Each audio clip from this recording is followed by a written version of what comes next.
Hey guys, did you miss me? I missed you. I know it's been a really long time since I put a video out, and I feel like I say that every time I put out a video, but my goal for 2022 is to be a little more consistent as far as YouTube is concerned and about putting videos out. So you know, my name is Liz. I am the owner of the Hive Vintage here in Miami, and this is just a concept right now. I resell online and have multiple streams of income in order for me to earn the money to eventually open up my own brick and mortar store. So that's what I want to do. It's going to be a vintage clothing store, and this is kind of a State of the Union address, if you will. So I really did miss you guys. I miss putting out content like every day. I would think about those of you on YouTube, and then I noticed one of my videos started getting a little more traction, and so I was getting more followers but not putting out any content. So this is my reintroduction. Hi everybody. 2022 has already been very crazy. So my December never does really well. I sell mostly used and vintage clothing, and that's just not a hot item in December when people are usually buying like new with tag, things like that. I got my coffee. If you have your coffee too, we'll have coffee together. And so they're not really buying. If you hear that banging, that's my cat in the window. They're not really buying vintage things. Now, come spring, which is where we're going through now, is when things pick up for me, because I have access to a lot of really cool pre-owned and vintage summer items because I live in Miami. It's summer here all the time. So that's when business generally picks up for me. However, this year it's been double of anything I've ever done before. So it's been kind of crazy. So January, we started seeing good numbers. So my highest grossing month in 2021, I think was like October or November. And then in January, I met those numbers. I didn't beat them, I met them. I was like within a couple dollars of them. And so I was like, okay, that's great, you know, like, because my store was on vacation for almost 2 weeks in December because we go out of town and it's slow for me anyway. So, you know, there's no point in me feeding into the business when I know my business doesn't do well in December. So anyway, and then February 1st comes around and we're going, we're cranking, we're doing well. And then all of a sudden, we were doing even better. We were doing even better because now my youngest son had just started daycare.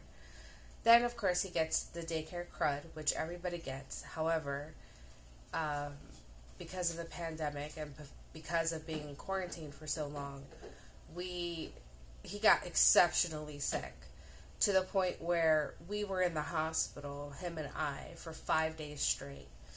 Like, it was hell. And then it taught me a lot. It taught me this is definitely what I need to be doing, because I was able to just drop everything and be with my kid in the hospital for 5 days and not have to worry about whether or not I had a job when I left the hospital. You see her?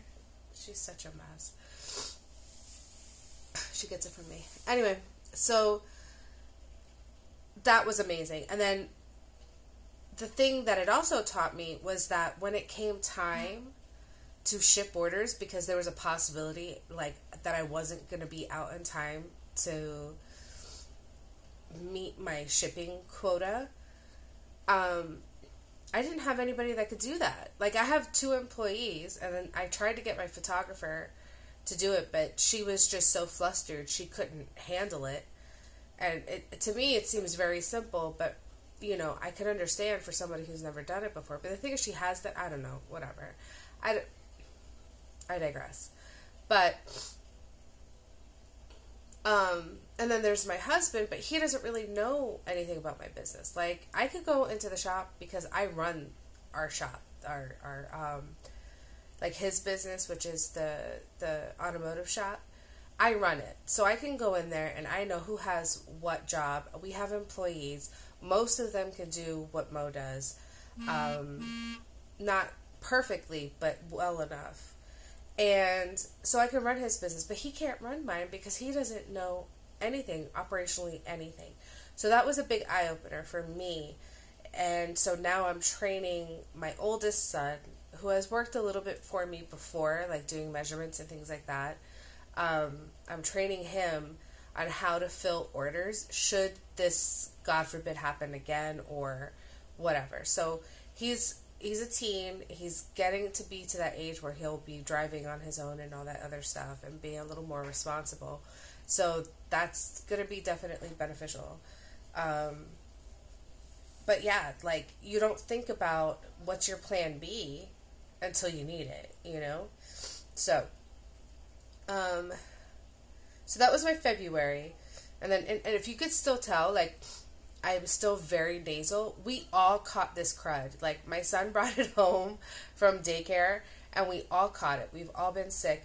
And it's like a lingering, like, it's sticky. It's just sticking with us. It's nasal congestion. So now when I'm packing orders, I'm making sure I'm sanitizing everything because I just don't want to spread this. Because if we all got it from my son being sick, then it's got to be contagious. He's still dealing with it.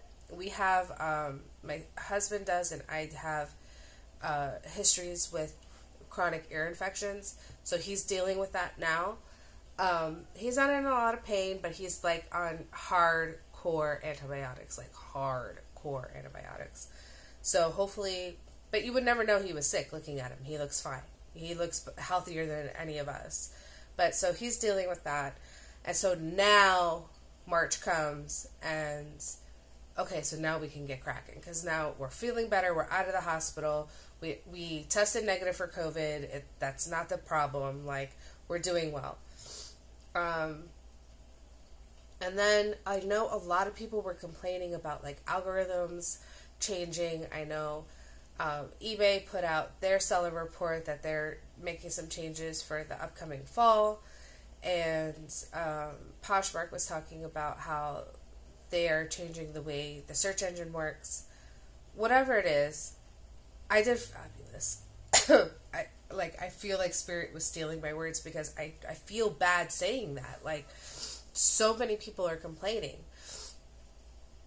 And I don't know if it's necessarily anything that I'm doing or any part of the consistency that I have been putting forth on the platforms, because I feel like a lot of the people who are complaining are doing the same things I am. So I don't necessarily think it's anything that I'm doing differently. But I don't know what it is. I don't know what's making it different. But a lot of people are complaining. And I get it. Like, you know, I have had longer days without a sale on Poshmark than before, but that's not very unusual for me. Like, it's more common for me to go like 2 or 3 days without a sale on eBay, and then all of a sudden I have 3 sales in a row, and then 2 or 3 days without a sale on Poshmark, and then all of a sudden I have 12 sales in a row, like back to back to back to back. And I do play a lot with sending offers. I do engage. I know a lot of people say that, oh, sharing other people's items doesn't help you. I 100% disagree with that. I share other people's items, and every time I do, I end up with a sale. Like, if I haven't had a sale in a while, I'll go in, I'll buy something cheap, and I'll start selling, sharing other people's items, and I make a sale. So if it's coincidence, it's coincidence, but it works for me. So I don't really understand what makes it any different than anybody. I don't know if you guys can hear that outside. The dogs, my neighbor's dogs, are insane. So last year,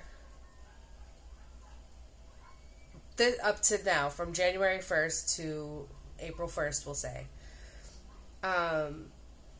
my total revenue was $3,361.74. And that was 3 times what it was in 2020. And in 2020, I had already been doing this for a while, but I didn't have nearly the organization, the amount of inventory, or the systems in place to be able to facilitate anything more than what I was doing. So in 2021 is when I started getting hip to the game, when I started really kind of finding my flow. And this year, so in 2021, it was like $3,300 was my total revenue. And I might do super part-time, like I'm not a full-time reseller. And my total like profit after fees and cost of goods, but not including things like storage or bots or any like little expenses. Like I have a WorthPoint membership, and I didn't have employees then.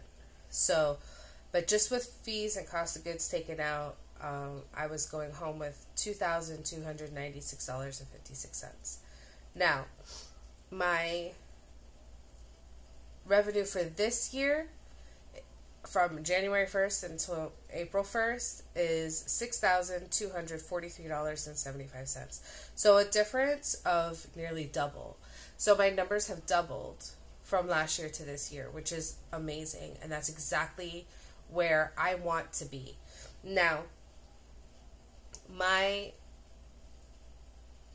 profit now is pretty much zeroed out. So everything that I'm bringing in from reselling is going back into the business, but my business is essentially paying for itself, and that's including my 2 employees. So I have a virtual assistant who writes all my listings. I publish my listings, and I have a photographer who photographs everything for me. So my workflow now is I go out, I source. I've been trying to source like in bulk. So I'm playing with the thought of possibly doing pallets. I've found a couple of resources for vintage clothing pallets that I might, seriously consider. But I'm like, when I go out to source, I'm bringing cash, like as much cash as I can muster up, and I'm filling my van, and I'm processing everything as I have time, because I not like a lot of resellers out there, I know I'm not alone, but there's not a lot of representation on YouTube because we're so busy. But I am a mom of 3 boys, and one is really, really young, and he still really needs me. And I'm also running a business outside of this, and I do have multiple streams of income as well. So my time to invest is very, very limited. I probably spend max 20 hours a week on reselling, and that's including processing. That's why it was so important for me to break down what was taking up the most time and outsourcing those items. And what takes me the most time up until today is measurements, photographing, and writing the listing. So I've been doing the measurements lately because my teenager, he's not reliable.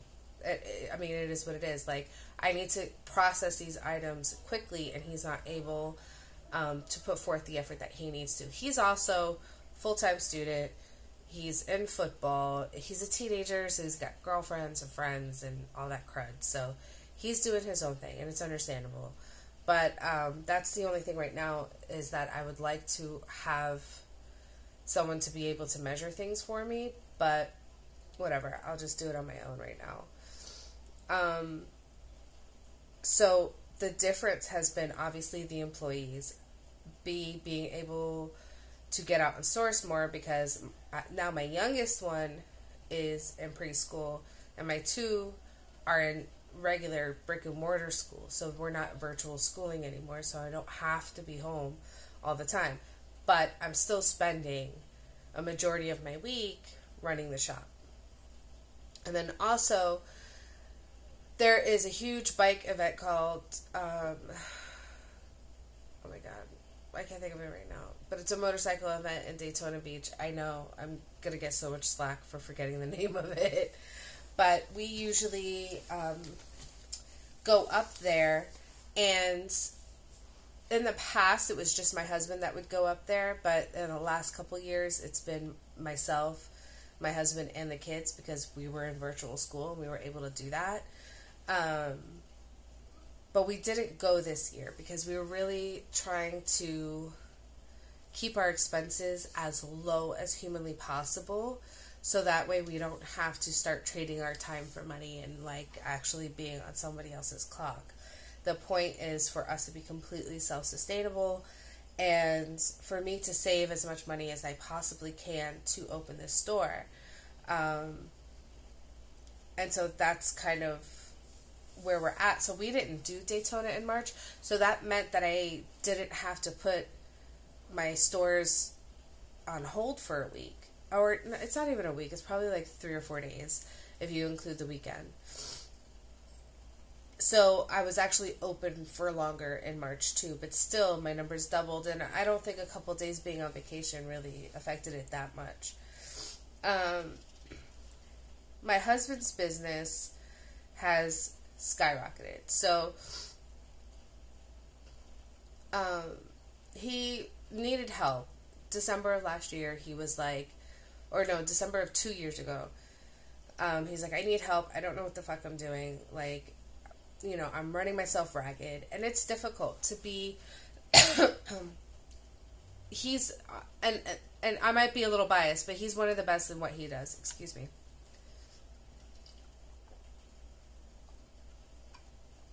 And what he does is he paints motorcycles and lowriders, and he does custom paint for that.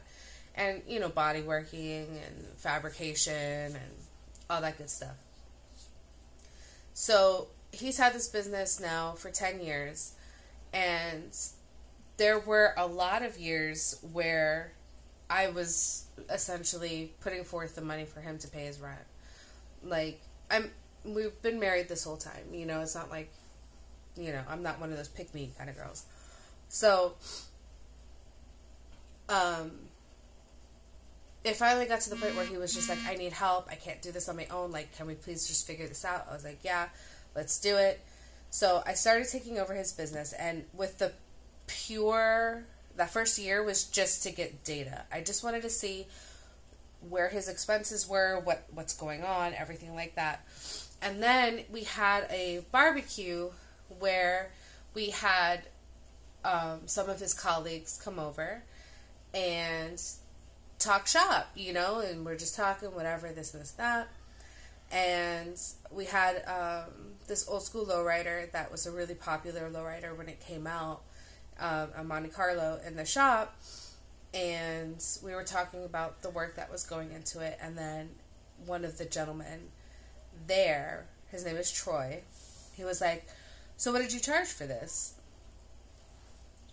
And I was like, what? You gotta understand, nobody talks to anybody about what they charge, how they run their business, anything when it comes to paint or any type of custom work, especially in the lowrider community.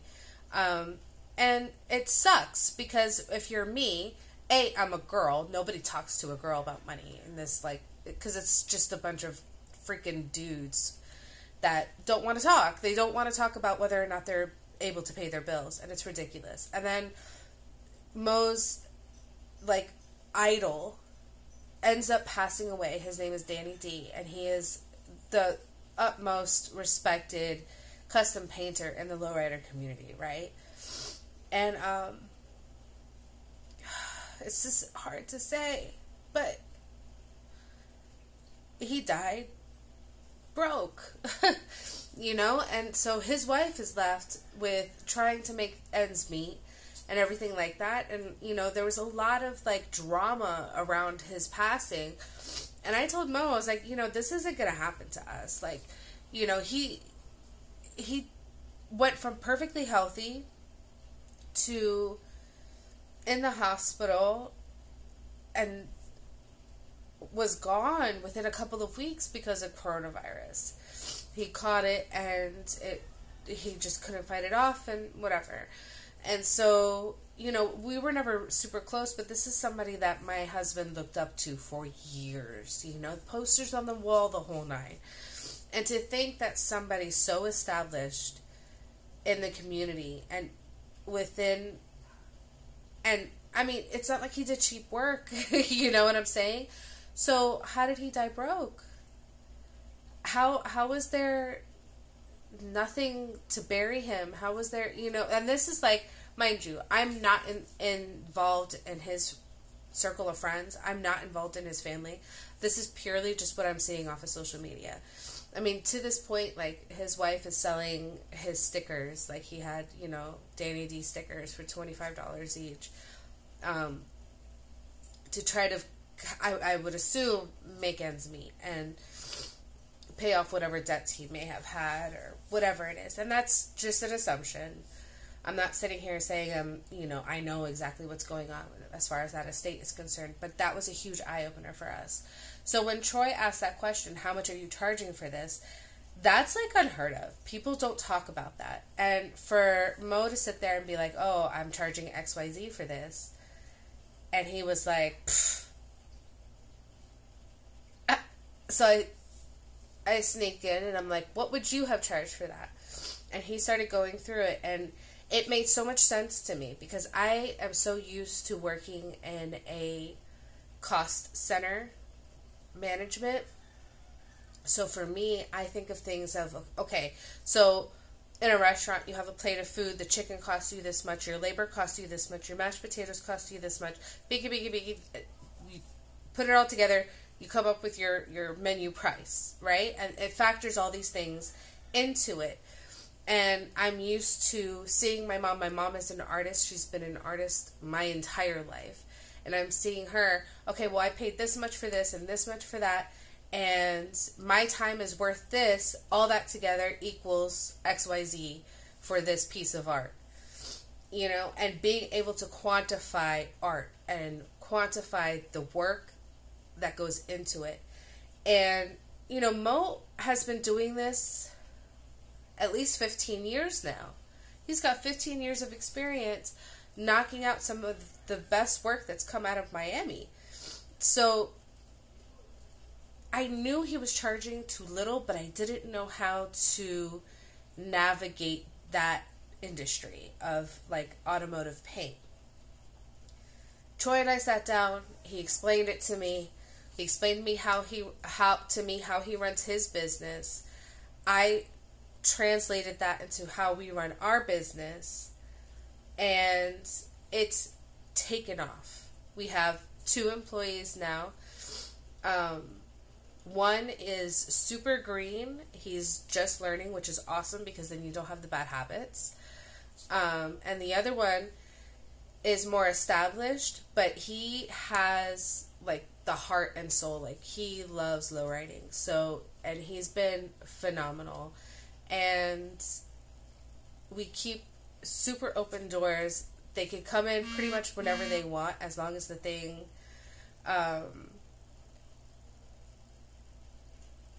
sorry, my husband just messaged me. Okay, anyway, he makes me blush. So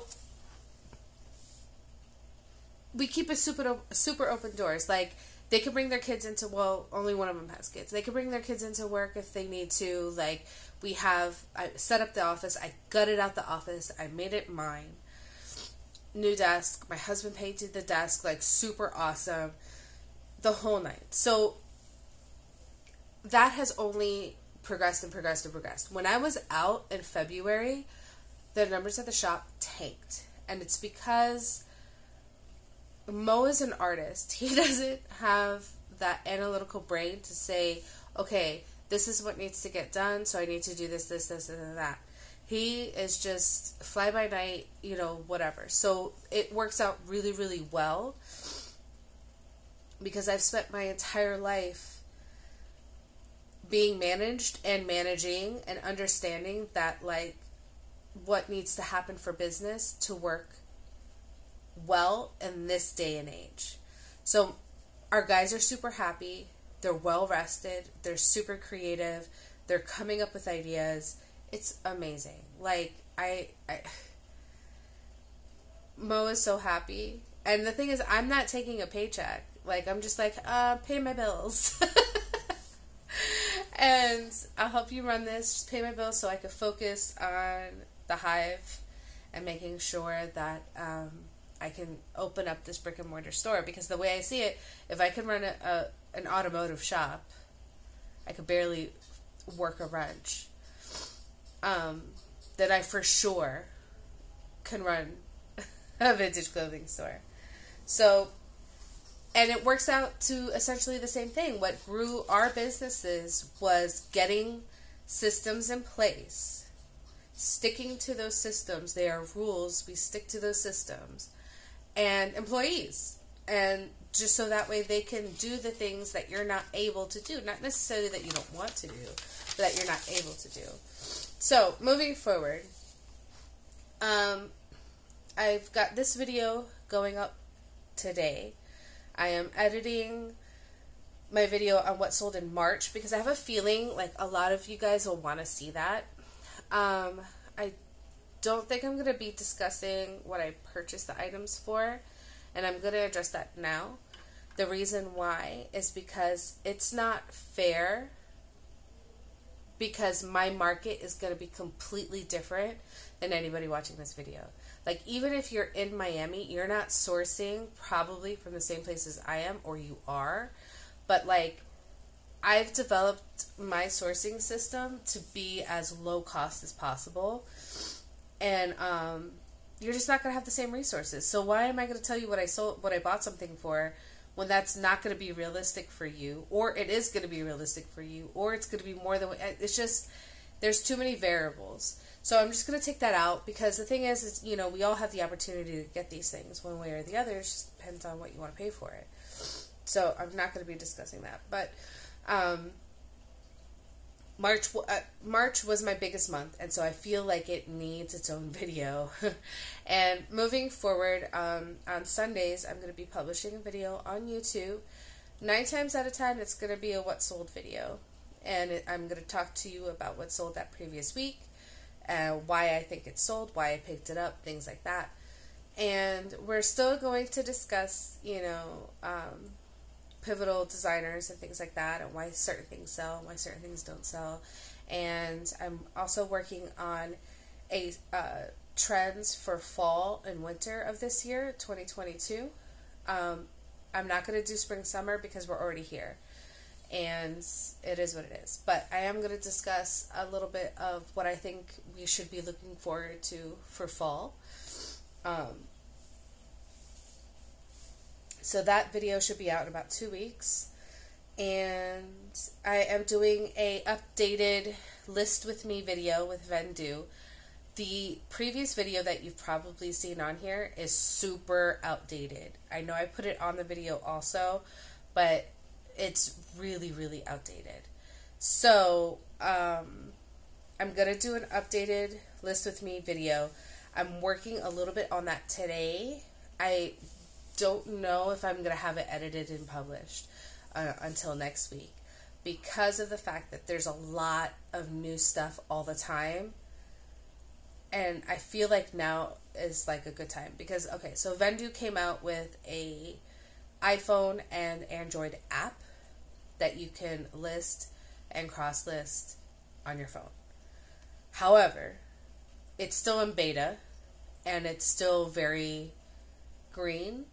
So I will not be covering that in this video. With that said, with all the changes between Poshmark and Mercari and eBay in the last couple weeks, things have been a little glitchy. So I'm giving myself plenty of time to be able to show you my process. And that's another thing too. Like, I'm going to do a little bit of how I use Vendu, but it's going to be mostly about my process every day. Like, what I do every day consistently. Because I don't know if that necessarily means I'm making better sales or not, or if it does, but my percentages are really, really good. Like, my sell-through rate right now is about 86%. So 86% of what I list in a month, I sell in a month. And I think that has, it's good, you know. It has a lot to do with my pricing. It has a lot to do with my offers. A majority, I think it was, last time I looked, it was 92% of my sales were from best offer. So I think I just kind of want to show you guys my process and what I'm thinking and how that's going to translate for when I open my brick and mortar store.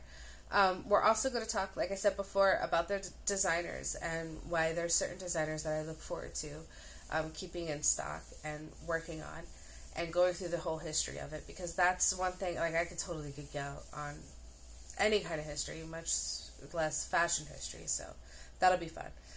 And then what I'm working on this week also is kind of a day in the life of, or a week in the life of, so you can kind of see my process. What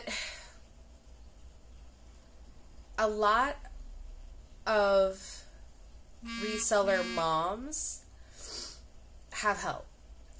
And yeah, I have help too. I have 2 employees, but their husbands help them, or, you know, all their kids are in school or whatever. And, you know, I never have seen the video that I want to make, or the video that I wish I had 2 years ago.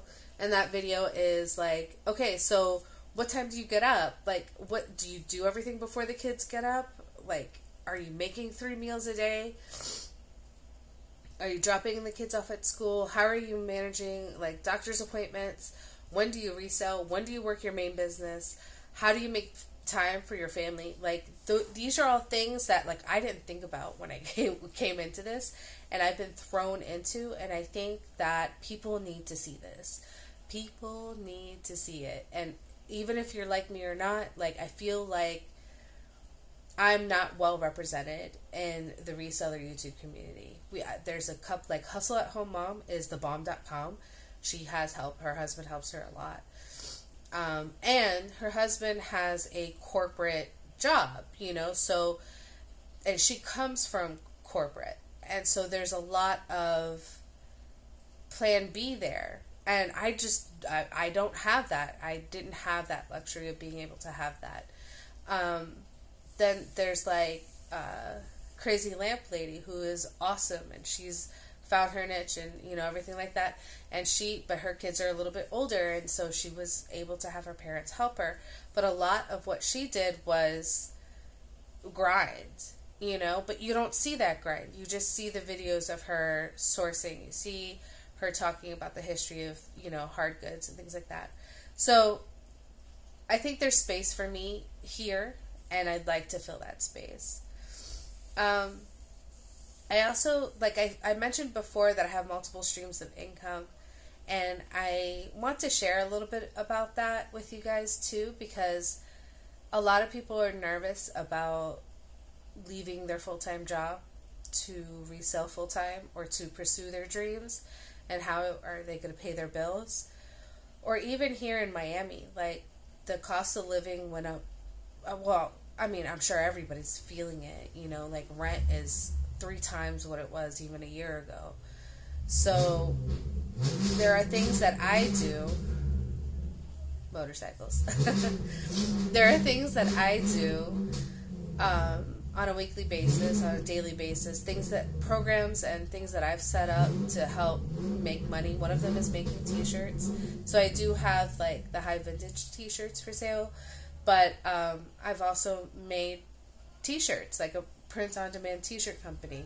And then I'm redoing the website, because now that I'm in it, I kind of see where I really want to go with my blog and where I want to go with the website in general. And then things like publishing books, publishing planners, things like that I'm working on, and even down to, like, crypto and NFTs and donating plasma. And we're doing okay. Like, you know, we're starting to see a lot of affiliate income coming in, and income from what's it called, Instagram Reels and Facebook and things like that, and it's income. It's legitimate income, and it's really nice, and I feel like anybody could really do it, and there's enough to go around. So yeah, we'll talk a little bit about that. So Sundays I will drop a video. I want to eventually get to 2 times a week where I'm sharing some space with you, and eventually I would like to maybe do like a live Q&A to see what if you guys have any questions for me. So that's all I got for you right now. I missed you guys so much. And don't worry, I didn't give up my regular coffee. I'm just having iced coffee right now because it's the middle of the afternoon. And it's hot in Miami. And that's it.